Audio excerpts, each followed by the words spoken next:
আচ্ছা পিসিমা, 12 মাসে 1 বছর কে ঠিক করেছে বলো তো? সে আমি কি জানি রে হতচ্ছাড়া। বাংলা মতেও কি তাই? কেন রে, বাংলা মতে বছর কি আলাদা হবে? মুখ্য কোথাকার।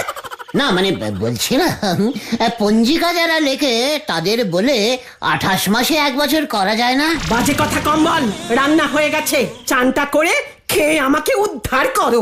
তোমার ওই পঞ্জিকাটা যে লিখেছে তাকে তুমি কি চেনো পিসিমা? মুখ পোড়া, তুই গেলি নাকি? এই তো যাচ্ছি। আচ্ছা গুলটে মামা, স্কুলে সব ছাত্ররা যদি সোয়েটার পরে স্কুলে যায় তাতে লাভ? গরমে সোয়েটার পরলে হেভি গরম লাগবে, সবাই দরদর করে ঘামবে, আর হেড স্যার ছুটি দিয়ে দেবে। কে রে পাঁচু? ওরে গলদপুরের ফুলিং বলদ ঘোতন, সোয়েটার গায়ে পরলেই হেড স্যার ভাববে শীতকাল, তখন ওই 10 দিনের গরমের ছুটিটাও ক্যান্সেলিং করে দেবে। ঠিক ঠিক, শোনো গুলটে মামা, 12 মাস কড়া গরম একমাত্র সূর্যি মামাই করতে পারবে। রাইট, ভেন্ডি একদম ঠিক বলেছে গুলটে মামা।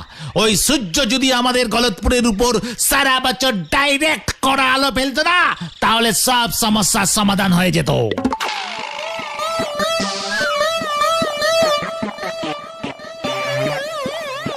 বলছিস তার মানে যত দোষ ওই সূর্য ঘোষ? উনি ঠিকঠাক কড়া আলো ফেলতে পারছেন না।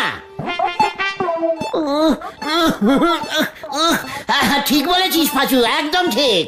কি দেখলে তুমি? গরম পড়বে কেমন করে? ওই দেখ সূর্যটা কেমন সেলাইটিং বেঁকে সেট হয়ে আছে গলতপুরের আকাশে। সব আলো তো ওই আতাপাড়ার দিকে চলে যাচ্ছে। রে তার উপর আবার একটা মেঘও দেখছি ওই সূর্যিটাকে গাঢ়